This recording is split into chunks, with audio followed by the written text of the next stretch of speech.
Hello friends, welcome back to my channel. So ಇವತ್ತೊಂದು ಒಳ್ಳೆ ಶುಭಾಶಯದೊಂದಿಗೆ ನಮ್ಮ ಚಾನಲ್ನ ಸ್ಟಾರ್ಟ್ ಮಾಡೋಣ. ಸೊ ಇವತ್ತು ಒಂದು ಕೃಷ್ಣ ಪರಮಾತ್ಮನ ವಾಣಿ ಹೇಳ್ತಾ ಇದ್ದೀನಿ, ಕೇಳಿ. ಮನಸ್ಸಿಗೆ ಮದವೇರಿದಾಗ ಆ ಮನುಷ್ಯ ಸ್ಮಶಾನದಲ್ಲಿ ತಿರುಗಾಡಿ ಬರಬೇಕಂತೆ.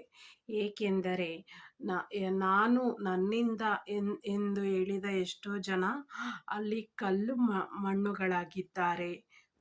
ಸತ್ಯದ ದಾರಿಯಲ್ಲಿ ಹೋಗು. ನೀನು ನಡೆಯುವಾಗ ಆ ದಾರಿಯಲ್ಲಿ ಪಾತಾಳಕ್ಕೆ ಬಿದ್ದರೆ ನಿನ್ನನ್ನು ರಕ್ಷಿಸಲು ನಾನು ಬಂದೇ ಬರುತ್ತೇನೆ. ಸ್ವರ್ಗದಲ್ಲಿ ಎಲ್ಲವೂ ಇದೆ, ಆದರೆ ಮೃತ್ಯು ಇಲ್ಲ. ಭಗವದ್ಗೀತೆಯಲ್ಲಿ ಎಲ್ಲವೂ ಇದೆ, ಆದರೆ ಸುಳ್ಳಿಲ್ಲ. ಜಗತ್ತಿನಲ್ಲಿ ಎಲ್ಲವೂ ಇದೆ, ಆದರೆ ನೆಮ್ಮದಿ ಇಲ್ಲ. ಈ ಜನರೇಷನ್ನಿನ ಎಲ್ಲ ಮಾನವರಿಗೂ ಎಲ್ಲವೂ ಇದೆ, ಆದರೆ ಮನಃಶಾಂತಿ ಇಲ್ಲ. ಇವತ್ತಿನ ಎಲ್ಲ ಮಾನವರಲ್ಲಿ ಎಲ್ಲವೂ ಇದೆ, ಆದರೆ ಶಾಂತಿಗೆ ಜಾಗವಿಲ್ಲ. ಏನಂತೀರಾ? ಜೀವನ ನಮಗೆ ಹೇಳಿಕೊಡುವ ಅತ್ಯಮೂಲ್ಯ ಪಾಠವೇನೆಂದರೆ, ಕಾಲ ಬದಲಾದಂತೆ ಎಲ್ಲವೂ ಮನುಷ್ಯರು ಬದಲಾಗುತ್ತಾರೆ ಎಂಬ ಕಠಿಣವಾದ ಪಾಠವನ್ನು ಜೀವನವು ನಮಗೆ ವಿವರಿಸುತ್ತದೆ. ಏನಂತೀರಾ?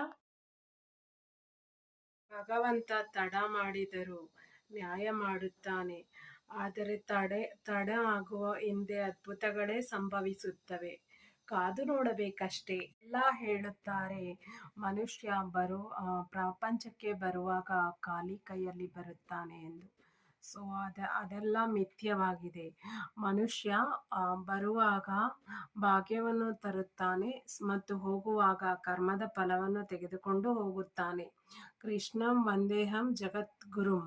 ಮನುಷ್ಯನ ನಿಜವಾದ ಒಡನಾಡಿ ಅವನ ಆರೋಗ್ಯ ಅವನನ್ನು ತೊರೆದ ದಿನ ಮನುಷ್ಯ ಎಲ್ಲ ಸಂಬಂಧಕ್ಕೂ ಹೊರೆಯಾಗಿಯೇ ಪರಿಣಮಿಸುತ್ತಾನೆ. ಕೃಷ್ಣಂ ವಂದೇ ಗುರುಂ ಜಗದ್ಗುರುಂ.